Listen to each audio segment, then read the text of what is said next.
8, right? So when we are moving from left to right in a period, maximum elements that we can have is 8, because वो 1 2 3 करके add होगा, so it should be 8 only. So, ma'am, is there any reason for that? Because for shells, it is reason that it completes the The octave. only reason is that because for the third period, the third shell is going to get started with, and the maximum electrons that can be there are 8. That is why the 8 elements. Okay, ma'am. Okay. When you will go to 11th class, you will learn it on the basis of subshells. Subshells के basis पे explain करते हैं हम इसको. Okay, ma'am. Thank you. Coercive chemistry is there. Okay. Acha. Anything else? Grade 10, I told you that I want the doubts today.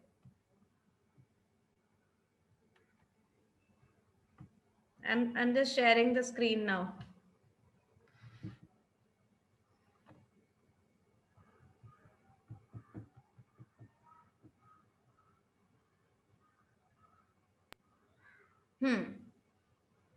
Is the screen visible? Tell me. The shared screen visible? Yes, ma'am. Yes, ma'am. Take care. Okay. Because I can't see the meeting controls. 1 minute. Okay. So this is the periodic classification, and we today are going to revise this chapter using these videos. No link, Bhumik. I'm not providing any link because I'm not asking you any question today. I will be asking you to watch these videos.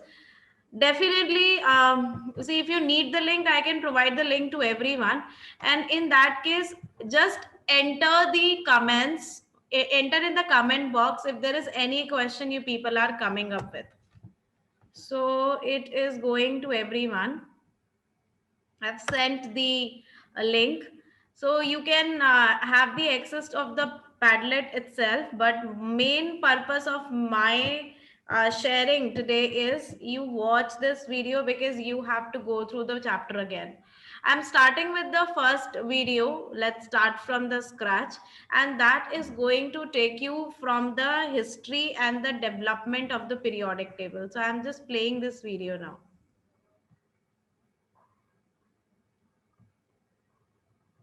1 minute.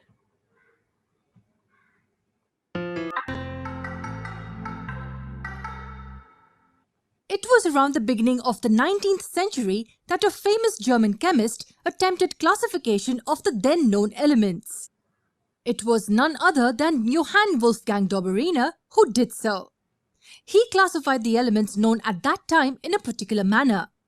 He placed them into groups having 3 elements each.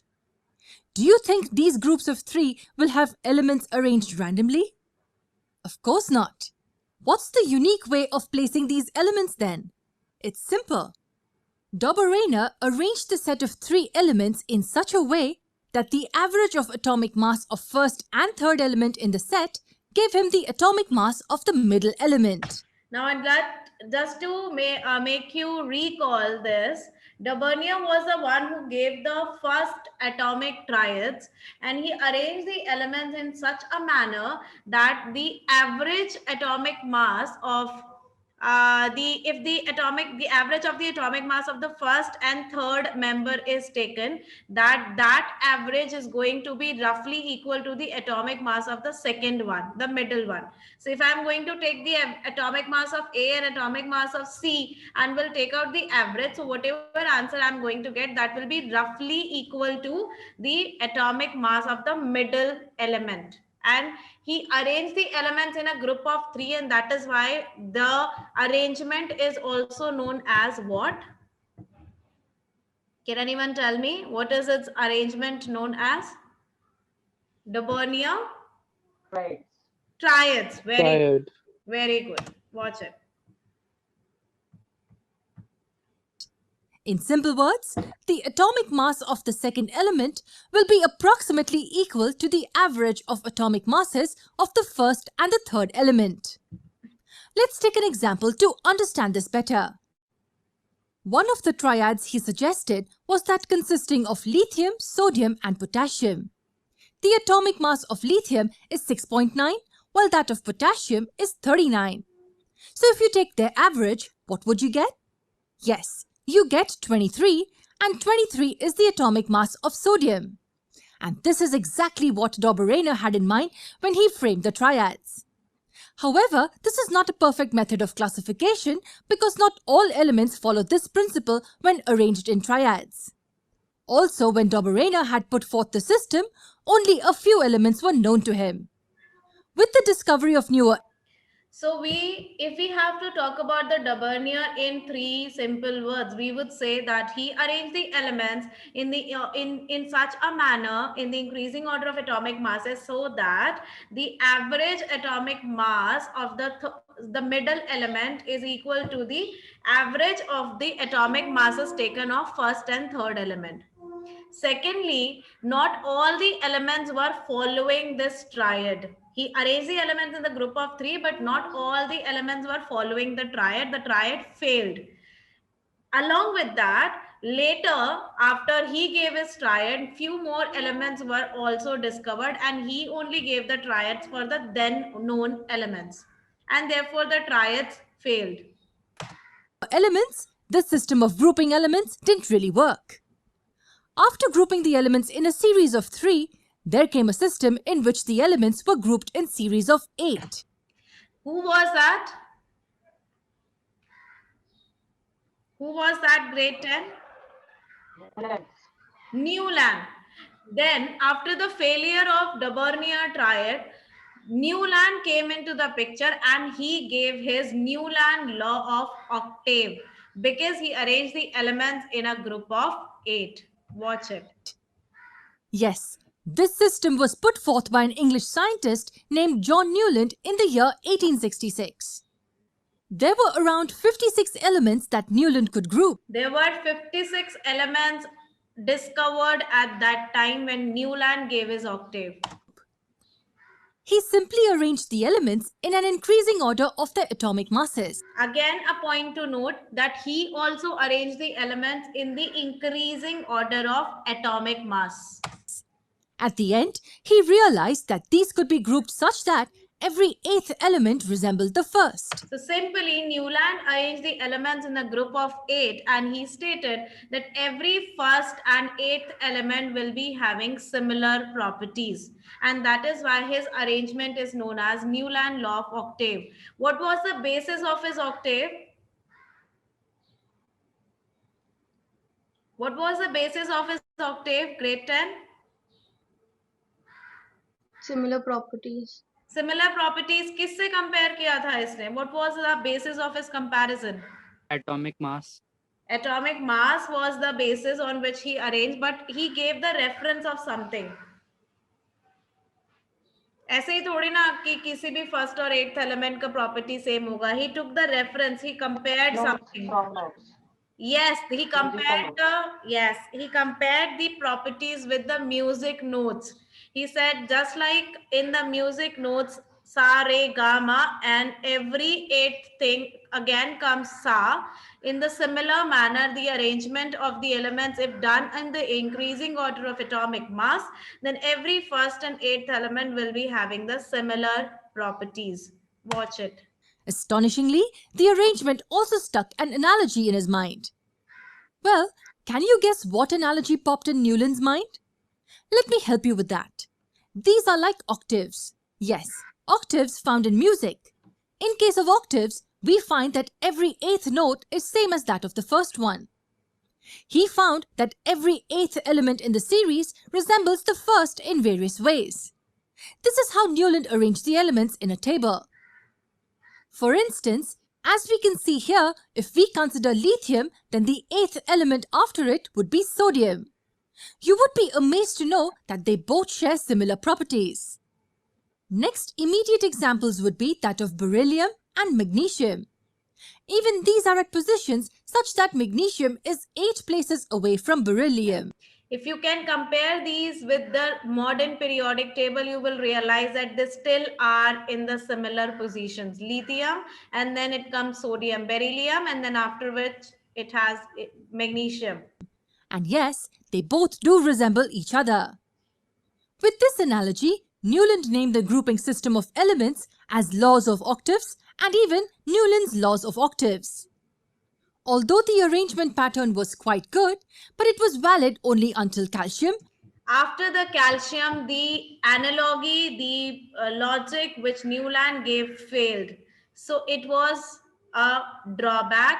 Remember that the Newlands fail after calcium. And not applicable for elements after that. After calcium, every eighth element did not have properties similar to that of the first. By that time, there were only 56 elements known. Newland assumed that more elements will not be discovered in the future. This was one of the biggest drawback of Newland. He assumed that only 56 elements will remain in the nature and no more element is going to get discovered further. That was the biggest drawback of Newland, because later, after his periodic table, multiple elements are discovered and now it is almost double of 56. Many elements were of course discovered later, but did not have properties that could fit in the system in any possible way. Another notable drawback in this system was that cobalt and nickel were placed in the same position. And this position was in the group of halogens like fluorine, chlorine and bromine. But these halogens have completely different properties as compared to cobalt and nickel. So the third drawback is that he arranged some elements which were having almost completely dissimilar properties with each other, but they were placed together in the same group. With all these limitations, Newland's octaves also had to be ruled out. Later, there came a proper, well-defined system which was put forward by a famous Russian chemist called Mendeleev. He not only gave a systematic approach to classify elements, but even laid the foundations of modern periodic classification that is widely used today. Let's have a detailed look at the periodic classification of elements as presented by Mendeleev in the next. So now we have already discussed that what was the de Bournier and what was the Newland law of octave. We already saw what were their drawbacks and why were they failed. Grade 10, before moving to Mendeleev, I want to know, is there anyone who is having any doubt in the two periodic table explained just now? Anyone? No doubt? Grade 10?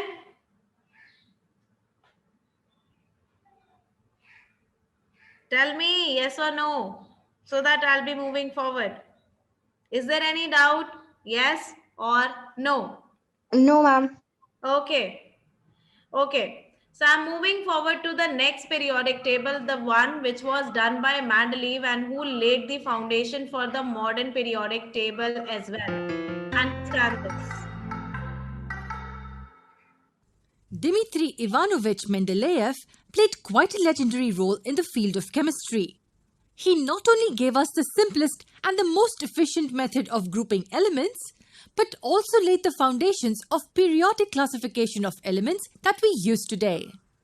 So in this video, let's dedicate some time to understand what and how Mendeleev actually worked on. When Mendeleev began his work of grouping the elements and arranging them, there were almost 63 elements known to him.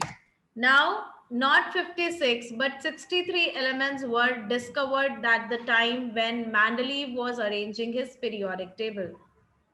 He was firm on the thought of arranging the elements with respect to their physical as well as chemical properties. He knew that for understanding the chemical properties, he would need to make them react with one or two standard elements. For this, he chose hydrogen and oxygen. Now, why hydrogen and oxygen were chosen? Because they generally react with almost every element present in the periodic table. Mendeleev thought that if they will be reacting with hydrogen and oxygen, the elements which will be showing me similar reactivity, they are going to be grouped.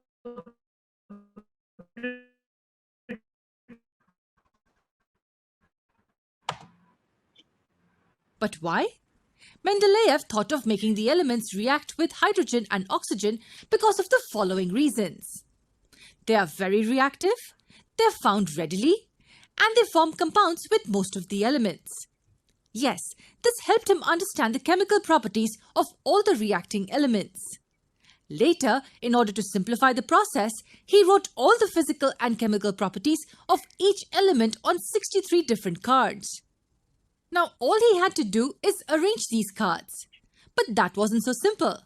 So he started arranging the cards in the increasing order of their atomic masses. When he was done pasting all these cards on his the wall, elements were he had arranged two in the astonishing increasing observations. order of atomic masses.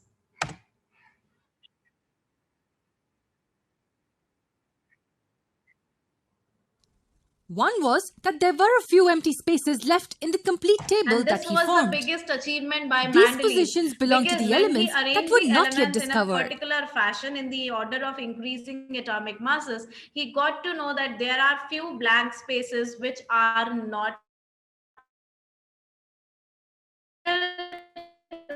by the elements which were then known, which are going to get discovered later in future, and they will be occupying these spaces, which was not done by the last two scientists.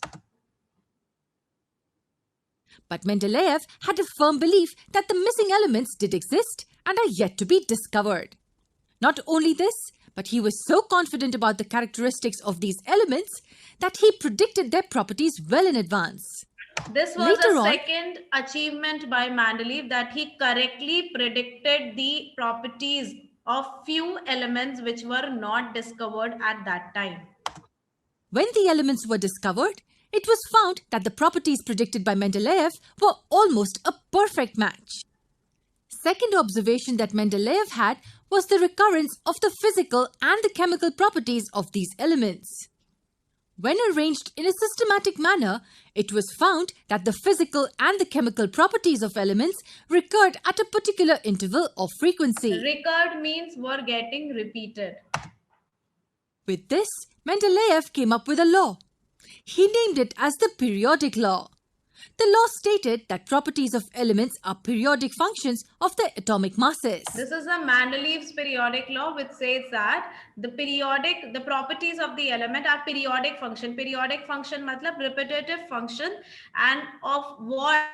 Of their atomic masses, because he arranged the elements in the increasing order of atomic masses. Now, what do we exactly mean by this? Let's simplify this by breaking the statement in parts. Properties of elements means the physical and the chemical properties of all the elements in the table. Are the periodic functions means those which occur at regular intervals. And lastly, of their atomic masses means when arranged in the increasing order of their atomic masses.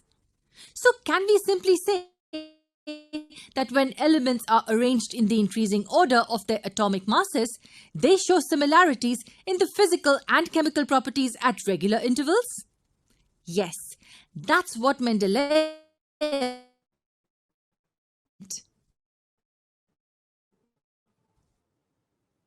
This is how Mendeleev laid the foundations for the modern periodic table. But did this great contribution by Mendeleev have no limitations at all? Well, there were a few that emerged with time. Let's discuss the achievements and the limitations of Mendeleev's work.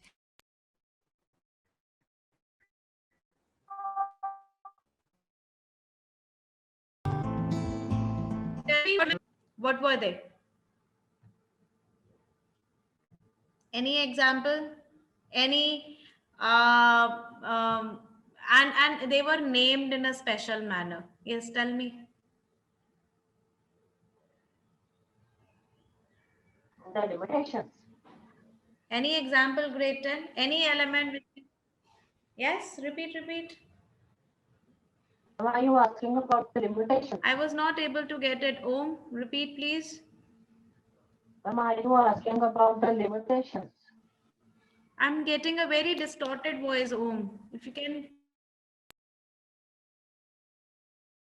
Ma'am, can you repeat the question?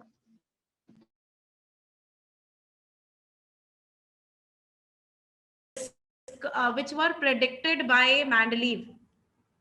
And what were their names? No, I'm not asking for the limitations. I'm sorry if my voice is breaking. No, I'm not asking for the limitations. Thank you, Bhumik, for translating. Is my voice clear, Rehan? No, ma'am. Still distorting? Acha. Okay. Is it clear now? Better? I mean, better than before? Yes, ma'am. Okay. My question was, what were the elements which were predicted by Mendeleev before gravity?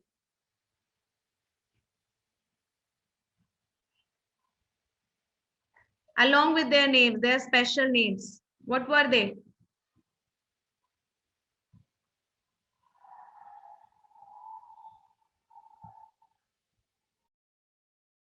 I can tell the new names. I didn't remember the No. earlier one. What about? Okay, germanium. Om Goswami has